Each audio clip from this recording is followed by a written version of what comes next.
I think you're just trying to create repetition and like try to figure out a way to beat the odds, or maybe use the percentages. Like, some of these power plays in the league are just so consistent because they just are repetitively doing the same things and they're consistent with it and they stay with it. And, some of those power plays are so good. I think sometimes we just think we can pass it in the net, and sometimes it just takes a shot. And I played in a power play when I was playing, and I never loved guys that shot the puck all the time because it seemed like you didn't always get it back.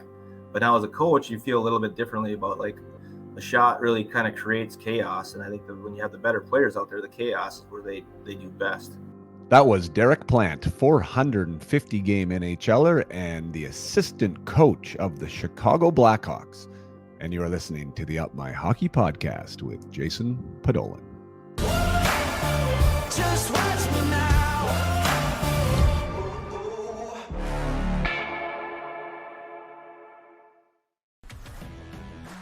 Welcome to Up My Hockey with Jason Podollan, where we deconstruct the NHL journey, discuss what it takes to make it, and have a few laughs along the way. I'm your host, Jason Podollan, a 31st overall draft pick who played 41 NHL games, but thought he was destined for 1,000. Learn from my story and those of my guests. This is a hockey podcast about reaching your potential. Hey there, welcome back or welcome to the Up My Hockey podcast with Jason Podollan. I am your host, Jason Podollan, and today we are bringing back a former guest by the name of Derek Plante. For those of you who are faithful listeners, you would have listened to Derek where we broke down his excellent career and diverse career, 20-time 20-goal scorer at the NHL level with the Buffalo Sabres.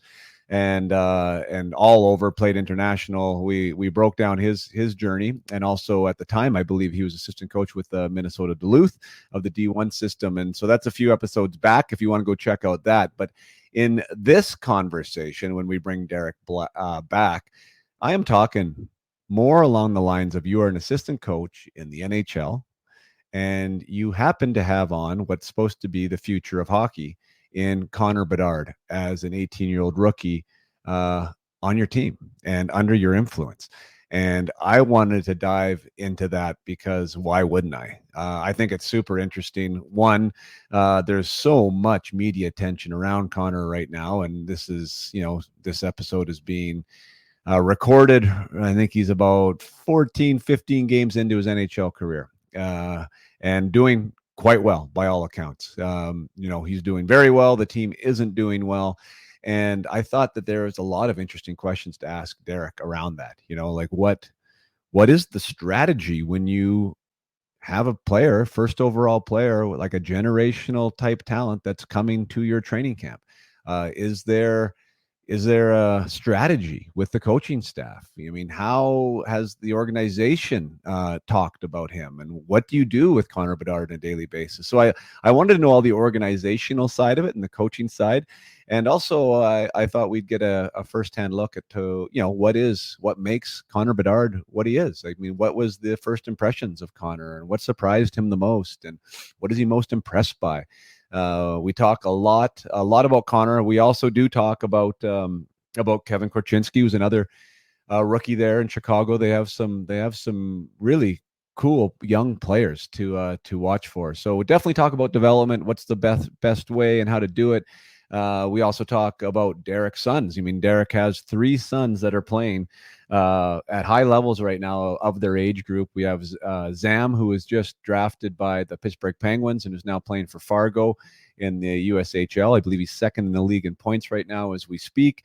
His middle son is playing at the USDP program, and his middle son's name's Max, I believe. And then there's also Victor, who's playing for the Chicago Mission. So, I mean, Derek has an interesting perspective on this, being an NHL player himself, an assistant coach in the NHL, assistant coach for Connor Badard. He also happens to be the father of 3 aspiring young athletes himself. And we get into about, how do you wear the hats for them and in all these different roles, and, support your boys the best that you can. So I think this is a fantastic interview. Derek's always so great.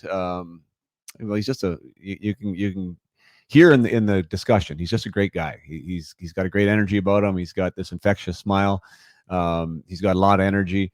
and he has a childlike enthusiasm about the game, and he always did. Even when I was playing with him, he just loved being on the ice, and I can see why he's been around the game so much now, and I can see why his boys are thriving as they are, because I'm sure he has a really positive influence on that environment. So I won't spend any more time breaking this down. This is a fun interview. If you're curious about Connor Badard and want an inside look about all things Connor. So without further ado, I bring you my conversation with the assistant coach of the Chicago Blackhawks, Derek Plante. All right, Planter, we're live here at the Up My Hockey podcast. Thanks for coming on again. Absolutely. Very excited. Yeah, sweet. We talked a little bit off air. I mean, first of all, thanks for getting on here kind of last minute. I know you guys are in the middle of a season and it's busy and you're a dad, but we found a little bit of time, so we're going to take advantage of it. First of all, where are you guys playing tomorrow? Because that's where you're at, right? Yeah, we got we'll be at home tomorrow against Toronto, 1:00 game. So yeah, last night in Columbus didn't go so well, but tomorrow we'll have another try at it. So we play pretty much every other day now until Christmas. So yeah, it's a busy time. What a crazy schedule. Just gets me thinking, like, when you are doing that, what does that look like for the team and even for you? Are guys coming in every day? Is ice always there? How does that go? Yeah, it's really about load management, right? So like it's a little bit dependent on, we got a little bit younger group this year than we did last year. So we're probably on the ice a little more than we were last year with a younger group. I don't know if the older guys like it as much, but it's just the way it goes, right? Like there's a lot of teaching still going on, and those guys just have so much energy, they want to get on the ice. And so the ice is pretty much available. We'll still have our off days for sure. It'll kind of depend on how the games go and how taxing they are. And again, like everything, the more you win or lose, you get more days off when you win than you do when you lose. So, so that hasn't changed, eh? No, it hasn't changed. That well, we're pretty good about it, like thinking ahead of it and make sure we have the days off anyway. So, right. We're not going to win a lot of games if we don't rest and have energy. So, yeah, it just, as you're saying that, is kind of funny because like especially me in more of the development mode. I mean, you guys are a young team, which is in a development mode too. You need your younger players to be better players, but we don't often get better playing games, right? Like that's kind of like the performance aspect. So, when you're not getting on the ice, or like, how do you kind of manage that? Like, like even with the older guys, because there's still obviously things to work on. Like, how do you go about that from the development aspect and the game management aspect? Yeah, like in a lot of ways, you'll talk to some people and say the NHL is not a development league. It's not. It's about winning and getting to be at that level. So we take a little bit of that element, and you're responsible to be good, but at the same time, we're not going to we got some kids like you mentioned earlier, as Korchinski and Bedard and Reichel, and some of these guys are young players that are in their early 20s, not even 20 yet. So they still are developing, and it's a tribute to them that they've done a lot of ahead of the game to be at this level already. But we don't want to just skip out on them and not get them some of that extra development. So, we let those guys stay on a little bit longer. Obviously, they love to be on the ice and have energy. So we'll make sure the coaches are around to stay out there after. And sometimes it's a good half hour after. So trying to get it in there, but there's just a lot of learning on the video too. The learning part is a huge part of their development right now. Yeah. Who handles that as far as that's concerned? Is that assigned to one person? No, we all take it on different roles. I guess Derek King and I do a lot of the forward work, and then Kevin Dean and Luke Richardson do a lot of the D work. Kinger and I will split a bit. I mean, Kinger does probably more of like video with a lot of the forwards because I have the task of working with the power play. So, there's video time with that, and those are the two areas there. And Kevin gets, a lot of D stuff. So we divvy it up, and we try to be helpful, and we try to kind of talk back and forth so we're not double duty on guys. So sometimes I'll take a guy or two for a week, and Kinger will take a guy or two for a couple of weeks, and you kind of build a relationship that way. So yeah, the couple things are coming to mind already. So like when it comes to that video and I'm working with junior players kind of individually, sometimes as a team, and trying to get them ready and to be their best that they can be. Do you like when players like seek you out? Authentically wanting to know stuff, or do you approach them and say, "Hey, I want you to come in this"? A little bit of both. Like how does that work from your perspective as assistant coach at that level? I think at any level, I think when they're coming to you and asking for help, or like want to be learning and want to getting better, I think that's when there's probably the most development. I think there's sometimes, at our level where guys get, I don't want to say needy, but they get a little bit like they want to see everything all the time. And sometimes you want to tell some of those guys, let's just go play hockey, right? Like you're kind of almost overthinking it, right? Some of this is just about getting out and just playing and reacting to what you're seeing. And, you're not that far off. They want to know every little play. So there's some kind of happy in between. I think the young guys, it seems to me, at a younger age, especially the really good ones, don't have as much structure in their game. And at this level, like if you don't have some of that structure, the other team literally just scores. It happens so fast. And, and the young players, it happens to them all the time. Like and there's such fast reads and everybody's so fast that it's definitely a work in progress. And I think, with all of them, they learn a little bit differently, but video can definitely help in situations when you've talked about it and then you can kind of show them. So it seems like it hits home a little bit better when they can actually watch it. Yeah. The going back to earlier where you're saying about development league or a winning league, I would assume one of the things that you've probably changed from your time in the league and I know mine as a player was, as a pro, I spent way less time like thinking about how I could get better and actually improving. Like it was about, like, to your point, it was about game management, being ready for games, and I wasn't thinking about edge work or like improving my shot necessarily, these types of things, right? It seems like that's coming more into the game for the veterans, especially the veterans that stay around longer. Is that accurate? Are guys working on things more now? Yeah, they are, for sure. There's more purposeful work that way. I think probably more structure that way. All the teams have skills coaches to help them with some of that too. So it's not always just on our coaching staff. Yeah. We have skill guys that can go with them early and work on some of those skill stuff so they can get that out of the way. And, obviously we don't want to leave anybody behind. If they want that work and they need that work, they're going to have it for them. And then, it's always that management of how much is too much. And again, like almost like the video work, too much of that and you get in your head. So there's a fine line with all, pretty much everything that, too much can wear you out and make you kind of like crazy. And other times it's like you need to do a little bit more and at least work on that skill until we can get that right. So yeah, that's interesting, especially with the young. I would assume with the younger players, because I can't relate to the fact of being comfortable in the NHL at any point, right? Like I was always the guy that needed to be there early and everything else. And I was the same way, when you're a younger guy in the AHL. Sorry. No, I was saying I'm the same way. So I get what you're saying. Like you're never really comfortable sometimes in the NHL. Well, right, and so you're always kind of not only do you know that you need to be there early and you need to do the extra work because you're not getting the minutes these other guys do, but there's still a mental, there's mental work that you're doing. There's physical work that you're doing, and those guys need days off too. You know what I mean? And I guess is what I'm saying. And very rarely will a young guy say, "Hey, I need a day off." Like, is that kind of on you guys to say to whoever, right? The youthful, whoever that is, to say, I don't want you here today. Like, go home, do whatever you need to do. For sure. There's way more of that. Like, no, you need to take a day off. We need you to take a day off. I know you want to be out here. You love being out here. We get that, but it's a day for you to rest because we need your energy tomorrow when we have a game. And, we might need you at a certain point in the game. We might need to be ready at the end of the game still too, not just the first period or whatever. So I think that's come a long way. I think like that, the whole mental side of it, like, cause for me, maybe physically, I'm just speaking personally now, like I probably could keep going, but you just need a break. Like you need to be able to check out and be able to do something else. Right. But it wasn't really allowed. It was sort of that, young guys got to do this and young guys got to do that. And you're supposed to be there. But I'm glad that's changed a little bit. For sure. I think it's a little bit important. A little bit of a funny, like, I guess maybe case study is I have two boys playing a junior hockey right now. And one's in Fargo, and he's just he loves to hunt, right? So he's been hunting every day, and he's getting away from the rink and doing something different, and it's been great for him. It's just good to see like he gets his mind off it for a second. He loves the game, of course, but he's just going out and he's hunting every day, and he's shooting a couple of pheasants or some ducks, and then he comes back and he's refreshed.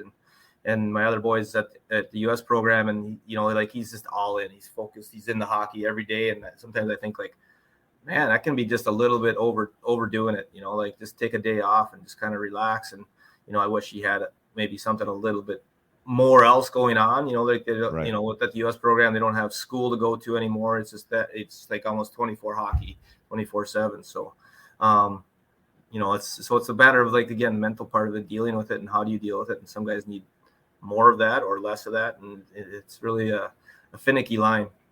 Yeah. Yeah, I mean that is, I mean, and the personalities are like, it totally matters who the person is, right? Yeah. Like some are capable more or less, and doesn't mean they're better or worse hockey players because of it, but you just No. got to figure out like what makes them work. There was actually a client I was working with the other day, asking me the same thing, like kind of how to deal with stress. Real driven guy, like, but how to Mhm. deal with some of this stress, and the discussion just essentially turned to like, what do you like outside of the game? And for the guys that don't like anything, like I do think that's a little bit dangerous, like Yeah. when all they do is like hockey. But he had a little bit of interest in a guitar, and so he ended up going buying a guitar, and like that's a great reprieve, right? Like go out and play some tunes, learn some chords, like just something, anything. I mean, I love that your boy's hunting, but I do think it's good when players have something else that they can kind of a mental release from. Right. Absolutely. Yeah. I agree.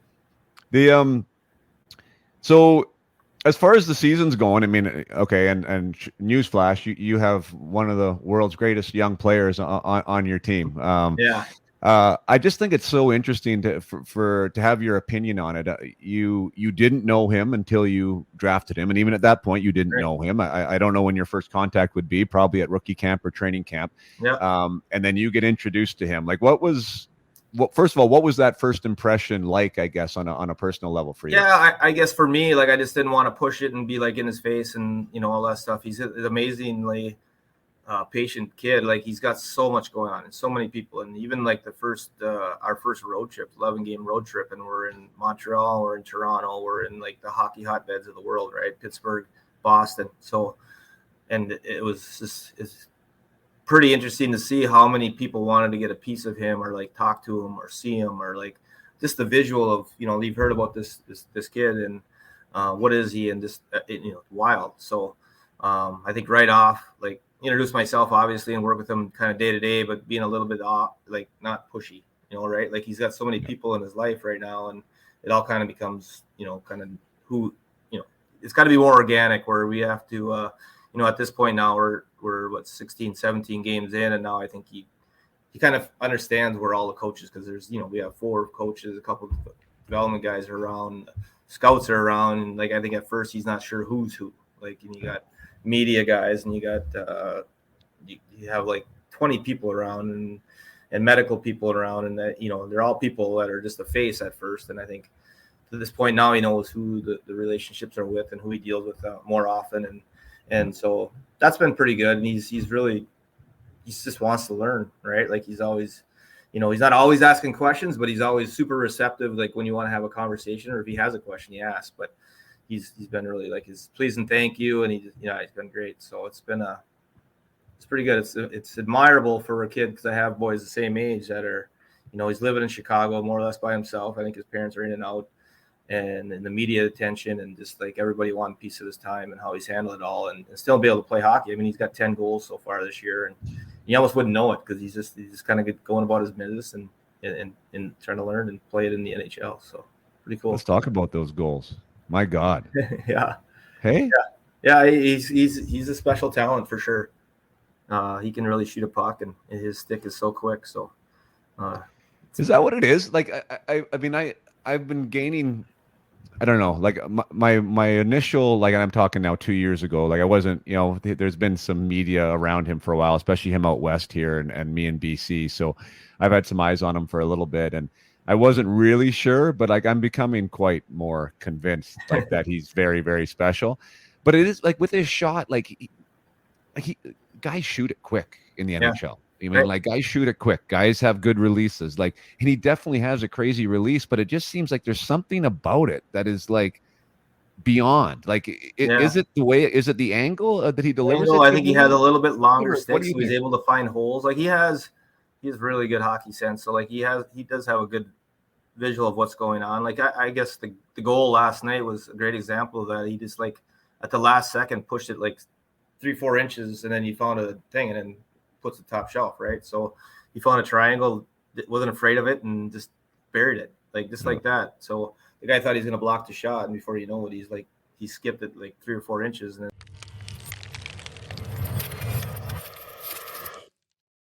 thanks for listening as always. Appreciate you and appreciate you being here. But I'd love to know if you like the direction of the conversations, or if there's any type of content or player position within the game that you'd like to hear about. What do you want me to ask? Who do you want to have on? What do you want to know more about? Love hearing from the listeners, from you guys when I can. Obviously, there's content and topics that are I'm passionate about that I want to cover, but if there's any areas that you think are under addressed here or areas that you'd like to hear more of, by all means, please send them my way. Best way to get a hold of me is jason@upmyhockey.com. So that's jason@upmyhockey.com. That goes direct to me. And I would love to hear your feedback, one on the podcast, or two, if there's any direction you think we should be running with it.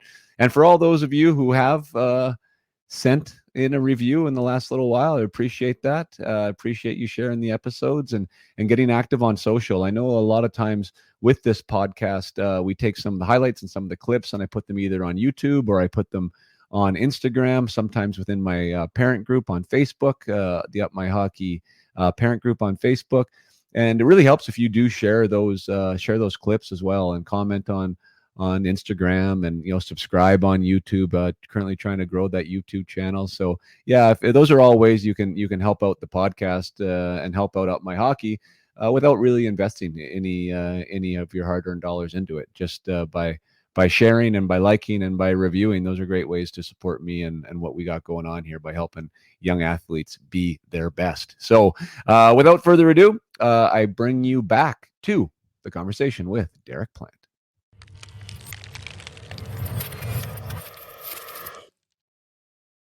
Yeah. Pretty cool. What is I've heard different things about his stick. Is it pretty like a 63 or a 65 or something? Do you know what he uses? I don't know what I guess it's like a 65, I guess. Like, yeah, it's the Sherwood. I was talking to him yesterday. It's like got a double kick point or something, and I'm like, well, what does that mean? He's like, I'm not exactly sure, but I know I hold my hands really high, so it helps me when I have my hands high to shoot a puck better. So yeah, that's cool. He knows how to really whip it. So like, yeah, I think he's just got really quick, strong hands. Like even when he just little passes and stuff, he's able to just without much movement, just snap passes. And not seeing it as a shot. That's actually an interesting point you bring up there. Like he does. The ability to have your hands tighter and generate more momentum would I think the physics of it, not that I'm a physicist or anything, but it would allow for more whip on that stick, and you definitely can see the momentum he generates there. And then I did hear he uses a pretty lightly flex stick, which also helps. So anyways, lot going on. I always wonder sometimes with too much flex, like does it take longer to get off sometimes because there's so much flex? But I think the way he does it, it's so quick through there, so it doesn't. Yeah, he just uses it. He maximizes the usage of that whip. So super special though. Hey, like 18 years old, and scoring on goalies from distance in the NHL. Like that's crazy, at this age.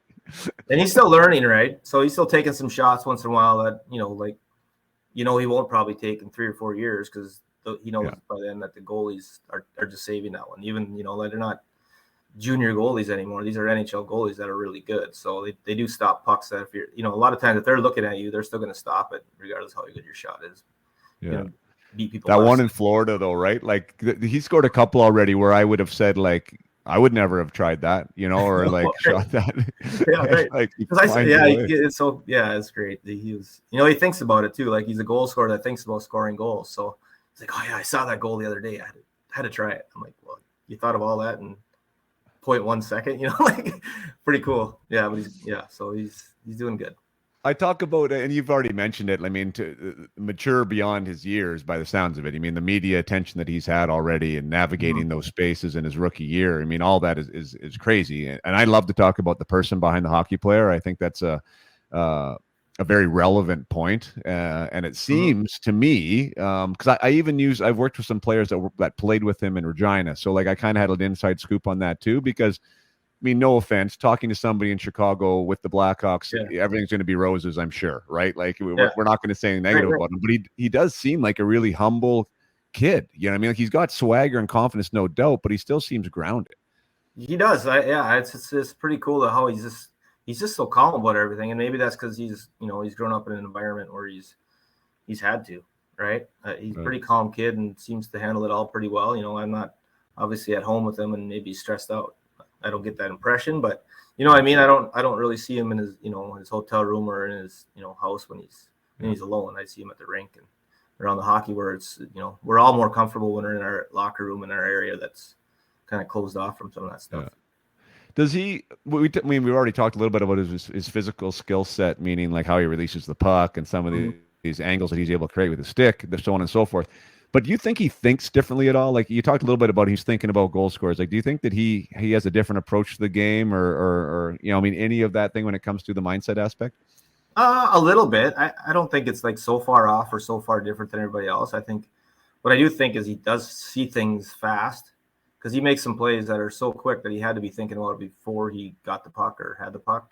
So I think he does have a pretty good sense of what's going on, and he can probably react as faster than most people and make those plays. So, right. he hasn't, like, we haven't had conversations about some crazy plays or any of that kind of stuff that nobody's ever thought of, Right. So. Preparation, I think, with the younger guys, I mean, that's something that you sometimes grow with your career, right? Like you learn how to be a professional. An 18-year-old kid, and you have Korchinski there, 19.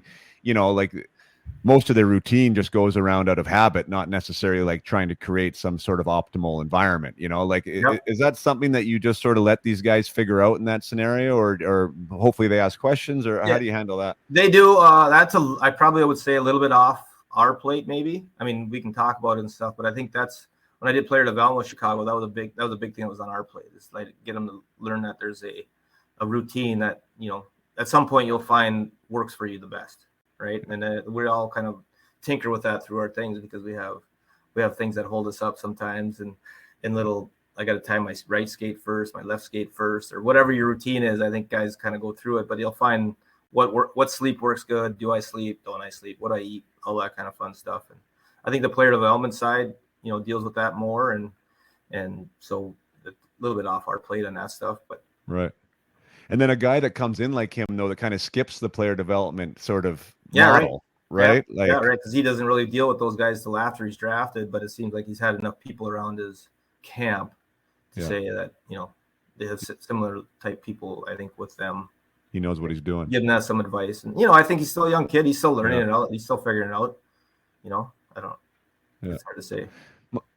My, the one thing that was intriguing me with him is, like, I don't know how to put it. Like he's so good that he's probably just going to be so good, but you definitely, as an organization, like I would think in the back of your head is like, we can't screw this up. You know what I mean? Like, and in that, and maybe that's not the motivation. You obviously want him to be the best that he can be, but was there a little bit of a different, like, whether it's a game plan or a management meeting about like, how are we going to do this with him? Like, was that ever discussed from a top line level? That's a fair question, right? Like that might be something we wouldn't maybe always answer, but I think there's definitely there's a feel around there that they want us now to start playing a certain way that's more advantageous to, like, when we have Connor and Korch and Reichs, and we get all these little bit higher, like more speed, more pace, and make sure that we're playing that way so that we are playing the way that we will play when we get better, right? Yeah. So, I mean, that's kind of been the mantra so far, is just to play fast, play at pace, play it, not necessarily not a defensive game, but let's make sure we're putting those guys in situations they can have success. Yeah, fair enough. And then you mentioned earlier, like this, even with your own personal approach to, introducing yourself to him and not being in his face. Like, was that sort of left to the staff to figure out how that was going to be done? Like, even the approach with him? Yeah, for sure. There's a little bit of what I say doesn't carry obviously as much weight as what Luke says. So there's some things that, we kind of back and forth with some of that stuff and make sure that it's not like they're young kids, so they're learning stuff, right? Like he's still learning some of the D zone stuff, which is fair. Every kid is. I think every kid that age is still learning the D zone stuff. So some of it comes from me, some of it comes from Luke, and some comes from Kinger. So we're just trying to spread it out without being overly harping on them and shut them down either, right? So let's learn it at a place where we feel comfortable that you can put you out there at all situations at some point. Yeah, that's fun. Well, and then the Edmonton Oilers still haven't figured out how to play D zone either, though. So maybe some guys never get it. Yeah, right. Yeah, and that's the question, right? Because I think you need that stuff if you want to win. If you ultimately want to win, I think you need to have those in your game, regardless of who you are. I've obviously just joking. Those guys are unbelievable over there in Edmonton. But it is funny, like when they can't get the puck in your net. And I was just looking last night, like this one goal, they had 5 guys that you could throw a blanket over almost in the slot, like protecting the house, except for the guy that was in the middle of the house who got the goal. Like everyone was looking at the puck. I'm just like, holy smokes. Like, wow. Yeah. I don't know how to comment on that. Yeah. Well, no, there's nothing to. I mean, and you're right, though. I mean, I think go back to like, I know it's just easier to talk about a guy like Mike Modano or even Yzerman. Like you could see through their whole careers that they were ultimate scorers until they like decided like, okay, we really want to win. Instead of scoring 55 or 60 goals, I might score 40. But I give up a lot less, and then those guys started winning championships, right? Like you can go back through time, and almost every great player was at that some level. Like, okay, I think both ways is when we actually start to win. Yeah. You know? Yeah, no, for sure. For sure. And I think I just find that interesting now because there's so much, even like just with the structure of the D zone, there's a lot of collapse mentality like into the slot. But the puck watching, I think, is at an all-time high for whatever reason. Like, I don't know. Like, it just seems like it's really prevalent, except for the teams that are like really good defensively that they don't. But I don't know how the heck you cure that. But yeah, I don't know. I think maybe the way the game's played right now, it's so fast and there's so many offensive players. And I think sometimes there's a lot of players that can skate really fast and have a lot of skill set that aren't always thinkers. And so again, like deep zone, you still have to make some reads really quickly. And if you don't make those reads, we had some guys come up that are young guys, right, doing really good, and they think they don't try, or obviously intentionally, but it's amazing. Like one turnover, turn back in your net before you even like blink your eye. It happens so fast in this league. So all you have to do is make one little misstep, and all of a sudden it's in your net. It happens so fast. You know what? And all of a sudden your confidence is like, holy shnikes, what just happened? I don't even know what happened, right? So I totally find it. I don't know. Like maybe it's just a bias because I see it more. But it seems like the mistakes the young guys make end up in the back of the net. But yet an older guy, for whatever reason, somebody makes a stop or it hops over a stick or something. And I think they're just a little bit cagier. They make their mistakes in better places, right? But the young guys are still like, maybe. I can make one more move. No, didn't work. Fair enough. So you're responsible for the PP. So that was one thing that I was watching his first few games, as I think a lot of the hockey world was. And one of the things that I thought was really interesting when it comes to Connor was of course, he's on your first PP. But the thing that I thought was interesting is not the fact that I think a lot of the PP goes through him, because I think it probably should. Like he's brilliant out there. But it was his ice time. Like I was like his whole 4 guys would change and he was out there till like the end, right? And I was like, wow, like 18 years old, 2 games in the league, and he's taking the whole 2 minutes. That's not by plan, I don't think. I think that just happened a couple times because he's mostly they'll stay as a unit and they change as a unit. We really want to wear them down that way and have them, it's not okay to be out there for 2 minutes. I mean, if it happens because you're in the zone the whole time, right, so be it. But I think that's really the only case that happens. So that would be something. That would be more like, I think that only, no, I know what you're talking about because I've seen enough of it that's only happened a few times. And so. Gotcha. Okay. And then that would be. Give him a little bit of leash. Like we're not going to sit him for doing that, obviously, because usually when he's doing it, like, we played on the power plays when we were younger. And like, if you're out there in the O zone, you got stuff going on. Yeah. We don't want to like change just to change. Right. So. Yeah.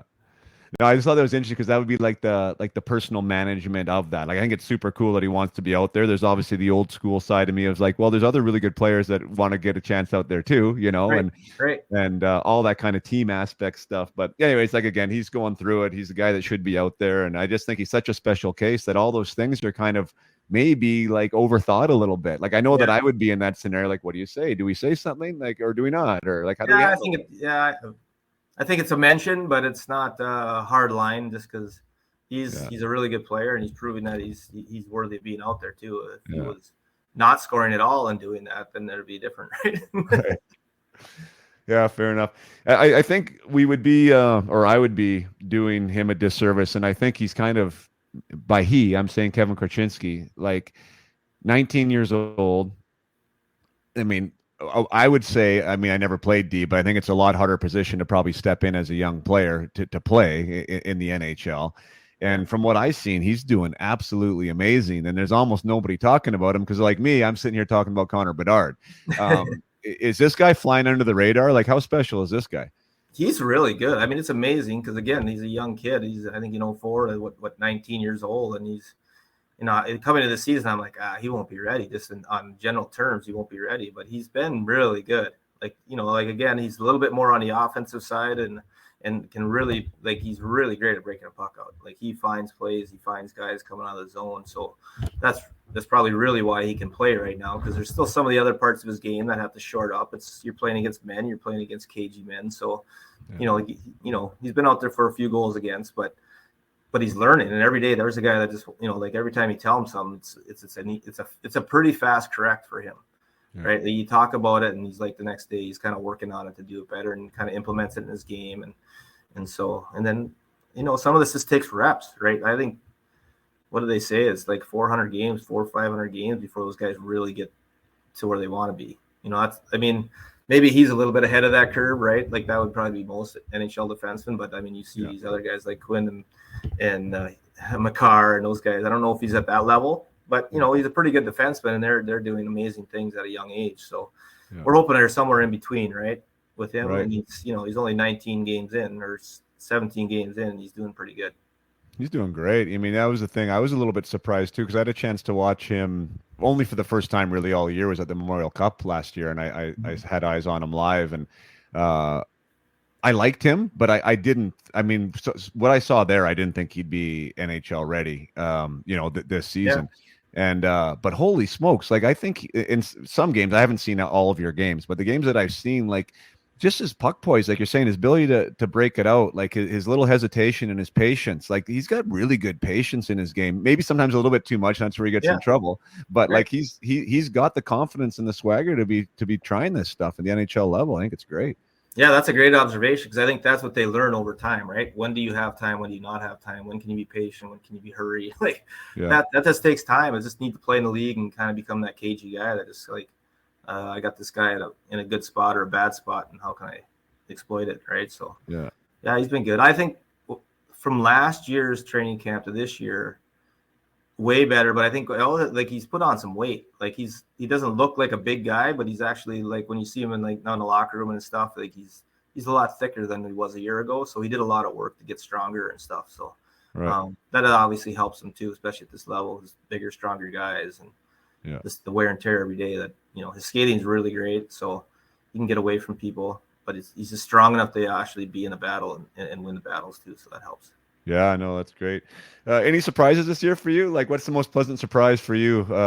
19 games in or whatever you are now. Vlasic for us, defenseman, big defenseman. Like he's been a good guy on our radar, and I think they've done a great job with his development as far as they came up for a few games last year, but just wanted him to play that whole year in Rockford and just play and be a pro and get some games under his belt. And yeah, I think he's been really, really good, like better than I maybe expected. So he's been a pleasant surprise for sure. That's awesome.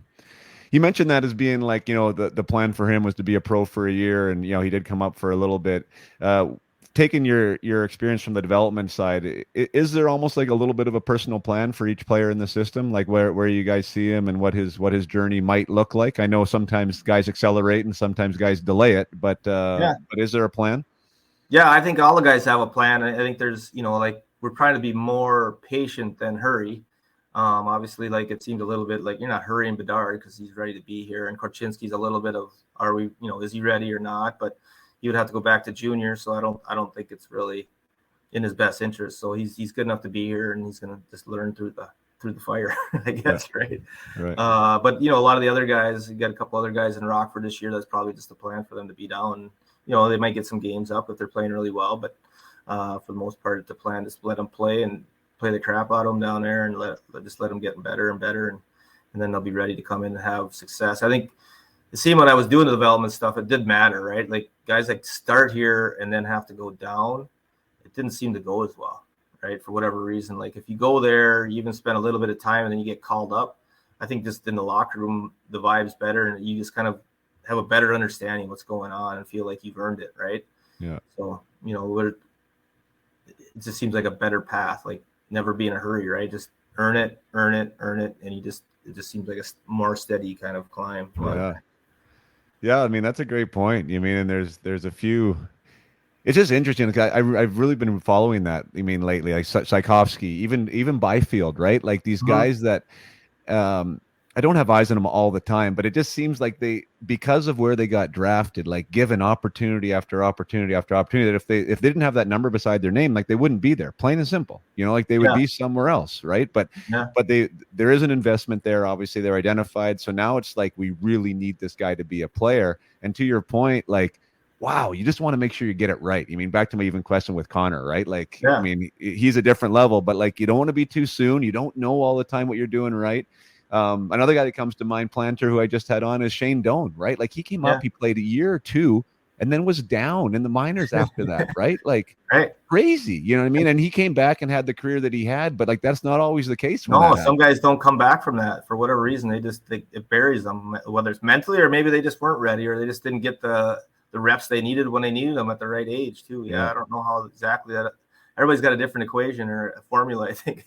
It's such a science, though. I mean, really, and it's an imperfect one at that. But I mean, there is a process and a route. You know, I mean, I think that's The for one, sure. the one rule that I think is an odd rule, and Korchitsky falls into that rule, is like at this point, it feels like there should be one kid in every group that could go to the AHL instead of back to the Western League, or I shouldn't say Western League, but just Yeah. CHL in general, right? Like, it just seems like every organization has one, right? Like, he's probably too good to play junior again, and maybe he's not quite ready for the NHL. Like, it'd be nice to be able to send that kid to the AHL and let him play there and play Right. where he's like in the middle, Yeah. right? Where he's right where he fits, right? Because sometimes the NHL is over your head, but you're not doing that kid any service by playing him in the, in the CHL either. So I know, what a huge difference, right? Like that Minton yeah, I mean, in like if you Toronto put too. that in young kids' terms, right? It'd be like going from like let's say major midget back to Pee Wee. Like, does that make sense for anybody? Not really, but that's kind of how it works, you know. Yeah. Yeah. No, that's a great point. It's a great point. Um, the like, how do you usually, I don't talk like current on this podcast like this, but I think it's interesting just with like what you guys are doing as an organization, and then also, you mean, you're trying to have pieces, um I won't say specifically around Bedard, but like, you want to be relevant. You don't want to be in the doghouse. You want to be as competitive as possible. And yet one of your big pieces that was supposed to be helpful, and Taylor Hall, is now gone, potentially, it sounds like, for the season. Yeah.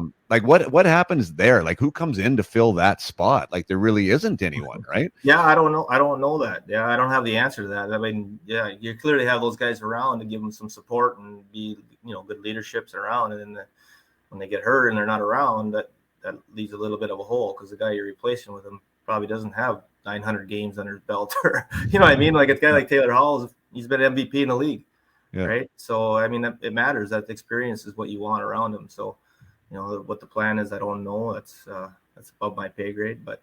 Right. But I mean, that's the purpose, right? Is to have guys around that they can kind of lean on, or kind of like when he has questions or they've been through it before, how can they can answer the question. What is there a short term? Did someone get called up from Rockford because he's out, or was there Yeah, extra we guys called up Cole Gutman, and we called up spacing out now. That's okay. Another guy. Yeah, I know the guy really good too. I'm trying to think of his name. Okay, man. It's no disrespect. I have No. name blanks all the time. Yeah, so we'll be fine. Those guys will be fine. They'll be, they've earned it too. They've been playing really good in Rockford. So Right. Joey Anderson, for gosh sakes, I know him, like, recruited him to Duluth. That's why it's so funny. Right. I had to think about it for a second, but yeah, Cole Gutman and Joey Anderson got called up, so they'll probably pencil in. So That's awesome. Yeah, I mean, it's crazy, those whatever the injuries, as unfortunate as they are, in our sport, and well, in any sport for that matter, now there is an opportunity there that wasn't there before, and wow, Yeah. careers can be made on that too. So sometimes you get a pleasant surprise when that happens. Timing's Yeah. everything, right? And come in and be opportunistic when it is your time.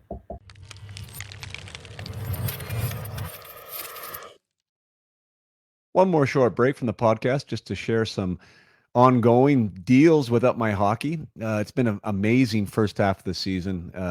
Been working with a few teams, and it's been super fun. And my inner circle has been rolling, and my private clients are doing great. It's been a really busy season, and it's been an honor to work with everyone that I've worked with. And in saying that, it's amazing how much value teams get. the program and the content is, I'm not sure how to even put it. Like it engages the group. It's content that it can potentially seem boring. And I've seen other people talk about similar things that I talk about, but for whatever reason, and I say this as humbly as possible, the boys don't seem to get excited about it. And the girls don't seem to buy in and make it actionable. But for some reason, the way that the program is laid out, the way the calls are engaged and designed, it seems to be something that the players get excited about, and they start getting excited about their own development, and they start getting excited about the connections they are making and their approach to playing their best. So sometimes it's not the content, sometimes it's just the way that it can be delivered. Maybe sometimes it's the messenger. I'm not sure what the combination is there, but it has been really, really fun to be a part of the journeys of the teams I've been working with and the players. And that's just a long-winded commercial, I guess, because the second half, usually teams do stuff in the first half, right? So the first half is when everyone wants to get on board, and we onboard these teams and they have great success. And my schedule's super full. But in the second half, it's also a great time to do this. I know it's a little bit unconventional if you're sitting there with a team right now and you're gearing up for the playoffs. But like after Christmas and like the January, February before the March and April rolls around is a fantastic time to get involved with the program. The program can be done in as little as 4 weeks, or it can be done over 8 weeks. And both fit in very, very nicely to that second half. So I do have some spots open on my schedule right now to take on some teams in the second half. So if that's something that you think would benefit, and let me tell you, I promise you that it will, you're not even going to win more hockey games, and you're going to do better in the playoffs, but your kids are going to have a lot more fun in the second half, getting to practice and putting in the work to try and get better. So yeah, that's Jason at Up My Hockey again. That's the best way to get a hold of me, or through the website, upmyhockey.com. You can fill out the contact form and let me know a little bit about your team, where you're at, and what you're hoping to accomplish. And we'll see if we can fit you in here on the second half. So that's all I got for you with Up My Hockey. Lots of good stuff happening. The new website should be dropping shortly. I'm not sure when this is actually going to be released, but you can always check out that. Some new content and a little new look there. And yeah, let's just get back to the conversation with Derek Plante.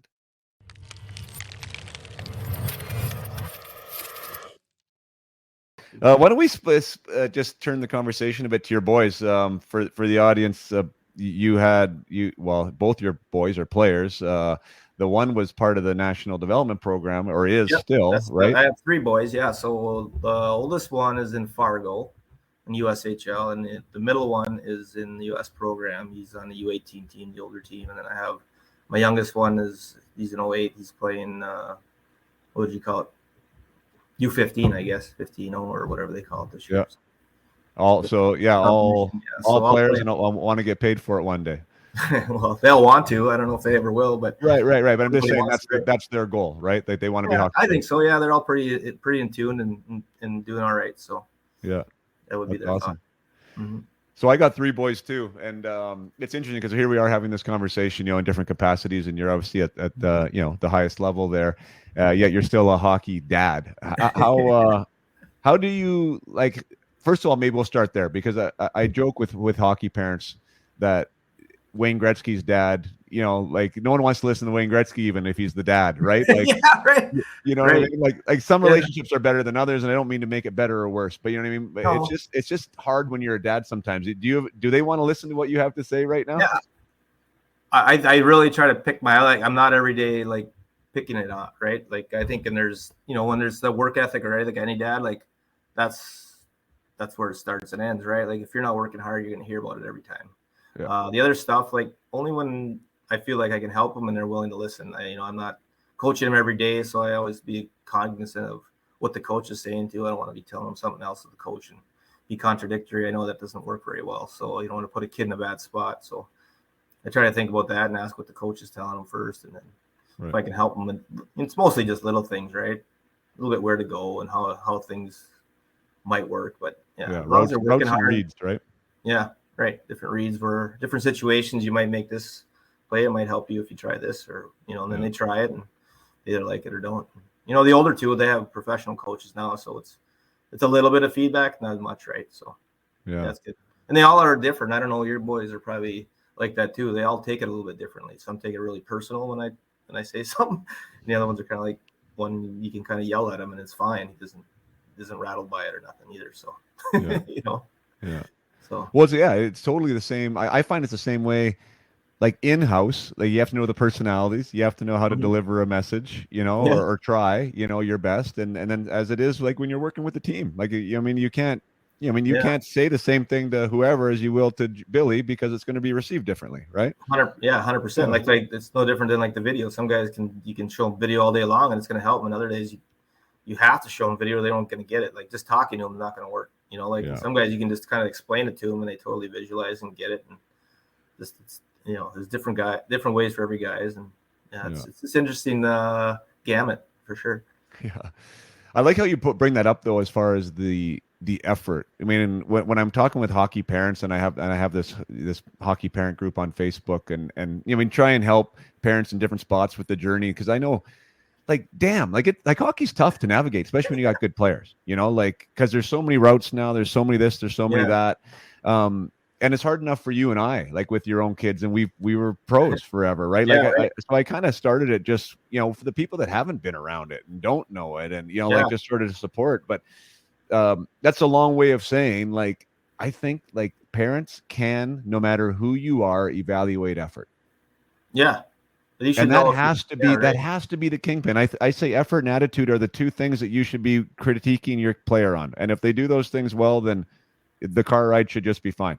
Yeah, right. I think that all the time. It's like, how do you treat people, and in your effort every day is like the two things you can control in life. And sometimes after that, you can't control nothing, right? Yeah. That's kind of how it feels. So, I mean, if you're doing those things, then everything else can take care of itself. Yeah. No, I think that's big. And then I guess as far as if anyone wants to listen to any advice when it comes to coaching, like I totally find that, especially with my own kids, but even elsewhere, one, ask permission if they want to hear something, or wait until they ask you. Because like when you're giving it, something that they don't want, they're not going to receive it anyways, right? Yeah. Like your intention could be great, but they're just, the ears are closed off, they're walled off, and all it is giving resentment and resistance and everything else. So, I always say, like, ask, hey, do you want to be coach? Is there something I can help you with? They say yes or no, or wait for the question. I mean, in their own house, it's a little different than obviously at a hockey rink with your team, but I do think those are pretty good guidelines to engage good discussion. Yeah, no, I think that's super smart. Yeah. Like I even see that on a daily, like, the guys come back to the bench and when they're in a huff and they're smashing their stick and stuff, it's probably not the best time. Like, make sure you get that puck out, right? Like, it's just not going to work. So maybe we'll wait till a couple of shifts later and we'll talk about that later. Like it's depending on what kind of mindset they're in. Yeah. Yeah, that's funny. I don't know. I thought about the power play again, and you mentioning that you're responsible for that. And I just listened to a question somebody asked Bruce Boudreau the other day, talking about Pittsburgh. And I know that's not obviously that's not your team, and you're not going to break down Pittsburgh's power play, but it's operating like 15%. Edmonton's is off this year, like really, really good personnel on the ice in both scenarios. And the question was like, why does it click sometimes and why does it doesn't? What's your theory with the power play, being a power play guy? Like, what are you trying to accomplish and what are you trying to do? I think you're just trying to create repetition and like try to figure out a way to beat the odds, or maybe use the percentages. Like, some of these power plays in the league are just so consistent because they just are repetitively doing the same things and they're consistent with it and they stay with it. And, some of those power plays are so good. I think sometimes we just think we can pass it in the net, and sometimes it just takes a shot. And I would play in a power play when I was playing, and I never loved guys that shot the puck all the time because it seemed like you didn't always get it back. But now as a coach, you feel a little bit differently about, like, the shot really kind of creates chaos. And I think that when you have the better players out there, the chaos is where they do best in a lot of ways. So I don't know. It's really super finicky. I mean, I don't know. Maybe it's a curse, or maybe I don't know. It's great to work at the power play because you work with these elite athletes and great players and trying to figure stuff up. But it's also like, is the power play ever really good enough? Like, even if you're at 30%, you're just like, you're laughing. You're like, okay, this is good, but you're only 30%. The other 70% of the time, it's just getting kicked down the other end, and you're not scoring. And you don't score when you really need one, and you're still mad at it. So yeah, it's a little bit of a curse, but yes, a blessing. I don't know. It's a weird animal. What an interesting concept, though. I like how you put that there. Like chaos is where some of these guys thrive, which actually, I mean, is the complete opposite of structure, right? And I Mhm. remember like on a power play, like working through a structure, and you have your set plays. Yet to your point, I mean, sometimes the goals happen when everyone's just reacting, right? And you're letting guys be instinctive. That's interesting. How to combine that? Hey, like controlled chaos would be an interesting thing Yeah, of like right, right. what to do there. The one thing Bruce Boudreau said, and I thought that was interesting too, was like uh he mentioned Edmonton's power play, like, you know, the Nuge in the middle, you know, bumper, really knew what his job was awesome at it. You have the two flanks that are obviously world-class players that can zip the Yeah, puck, shoot the puck. You have the guy at the top that can shoot or pass. Then you have Hyman in front of the net creating chaos and being great net front presence. In other yeah, words, meaning like he was kind of contrasting that with potentially Pittsburgh this year, and like maybe too many guys want the puck, and yeah. maybe too many guys know what they are. Like, do you think that's a pretty good key too, of like having distinct kind of, you know, player identities within Yeah, that power play? I think so. I think there's definitely like something to be said about like having like Ovechkin be able to shoot from the same spot. I don't know if I can comment on other players or not, but you know, he's been able to shoot from that same spot forever, and you can't stop him because he's so great at it. So yeah, having special elements on teams can definitely help you. Yeah. But yeah, it's a finicky animal. I think the other thing is just trying to establish threats, right? Establish threats, because then they, you know, when I listen to the penalty kill all the time too, and it's really like, let's always take away their biggest threat, right? A lot of times. So if you can establish 3 or 4 threats, then maybe you have the ultimate power play, right? Right. Probably why some of these power plays are so great. They have 3 or 4 great players on them, and then when they're clicking, you just can't stop them because you have Can't one less cover guy, them all. I right? noticed that already too. Like that there has been some teams that have definitely like tried to not have Connor have the puck. I mean, that they're trying to take away that seam, right?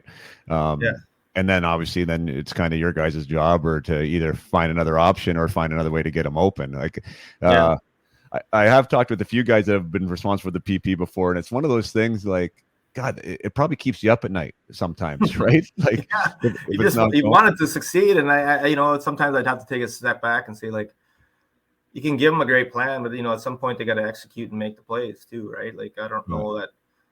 I try to think back when I was on the power play, and like, there's no coach that actually got in the net for me, right? It was a little bit like we had to make some plays at some point, and you got to find the play, and someone's got to put it in the net. So Yeah.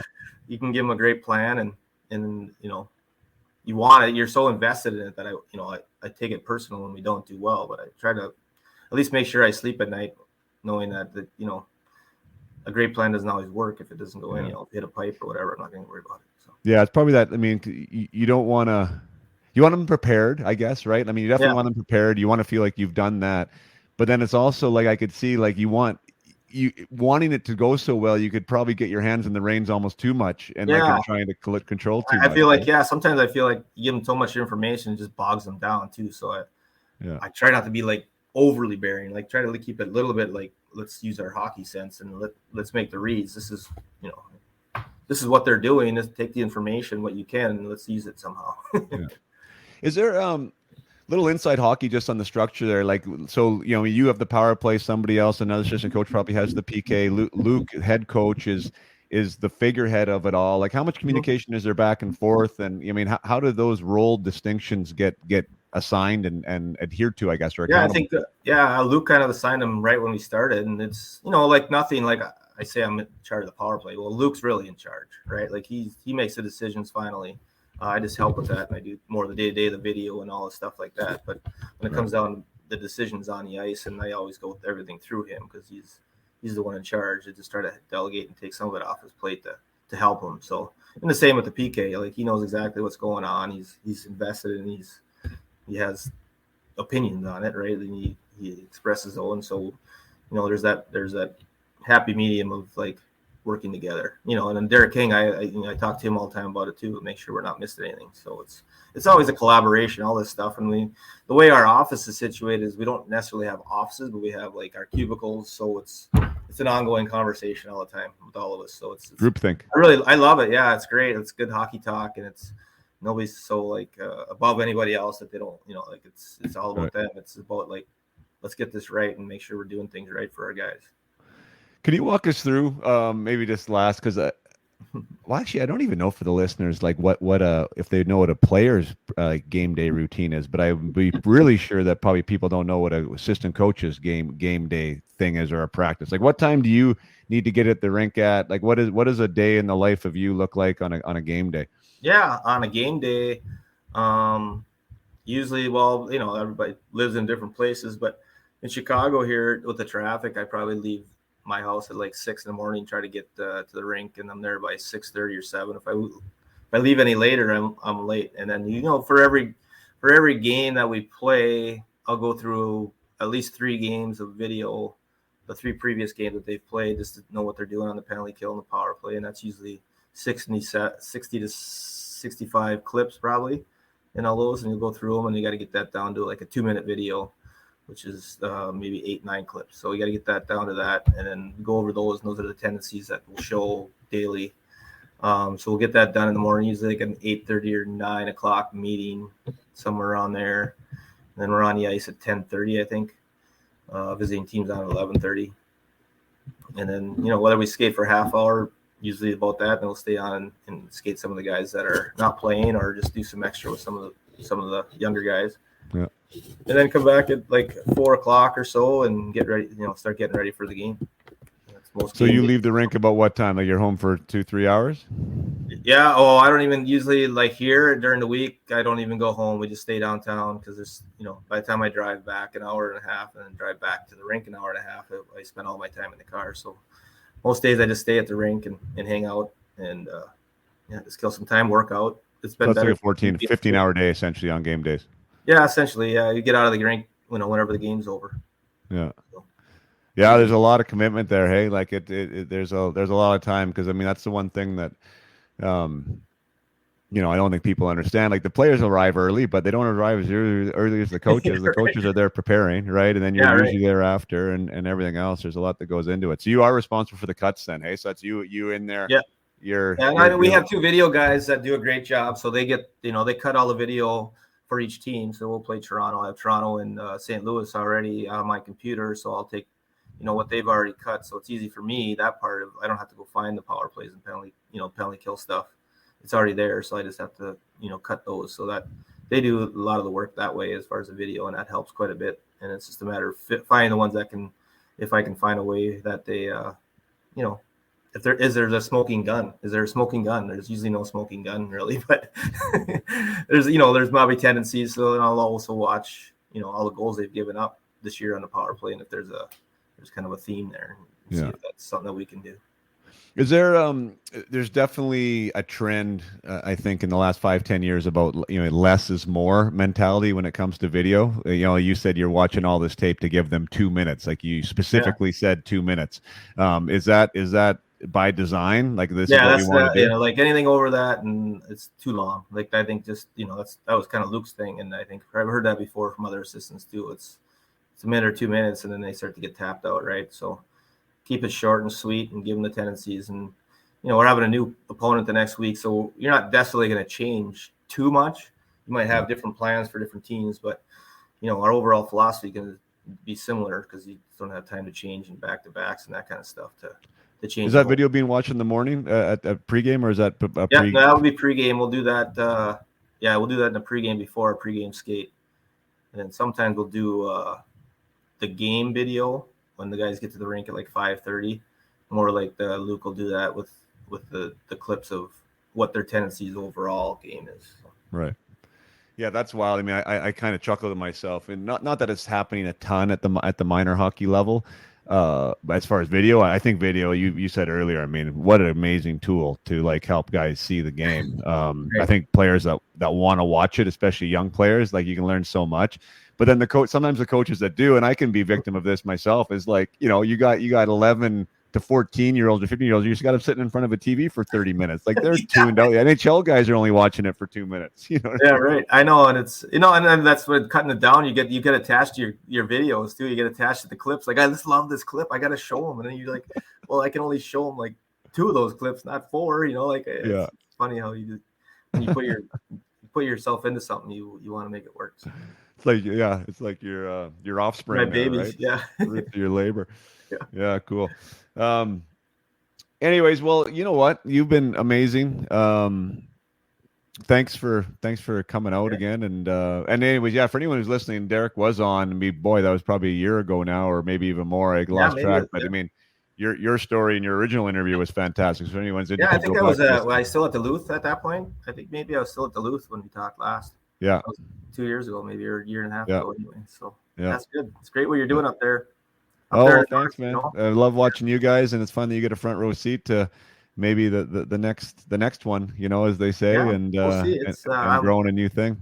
I'm lucky. I love it. We got a great staff. It's fun. You know, I like to win more than anybody, but it's I think our environment's been pretty good, and it's good to have some good young players around. So it's a challenge every day, and it's a lot of fun. It's just a lot of fun. Heck of a hockey city, coaching too, hockey, right? Like what can go wrong? Yeah.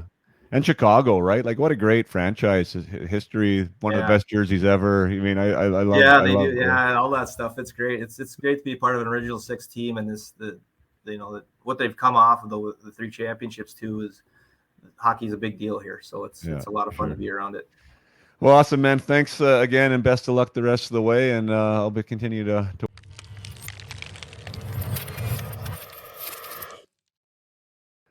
Well, thank you for being here till the end. Thank you, Derek, for showing up again and being so easy to get a hold of. I know the season is not a lot of gaps in the NHL season these days. 82 games, condensed season. Seems like they're playing every other day. And as you heard from in the conversation, like how long these assistant coaches are actually at the rink for on game days and otherwise. There's not a lot of free time, especially when you consider trying to balance a family with all the rest of it. So Derek, thank you so much for being here. Super gracious. Always a pleasure to have a chat and to kind of pull back the curtain on Connor Badard. I mean, you couldn't have a better person. Eyes on Connor every day, going through his rookie season in the NHL, trying to have, a positive influence on him. Yet, as Derek says, he's not really wanting to get in the way either. He has so many people and he has such a good solid circle that you want to do good by him and protect him and also offer him where you can. So I could imagine what an interesting year this is going to be and what an honor it's going to be a part of Connor's journey. So there's lots of cool stuff there. I look forward to following Connor's career and especially his rookie season here, and some insight into what makes him who he is. And we'll be sure to watch with wide eyes as he continues on his progress. So best of luck to the Chicago Blackhawks. Best of luck to Connor and Derek, of course. And until next time, play hard and keep your head up.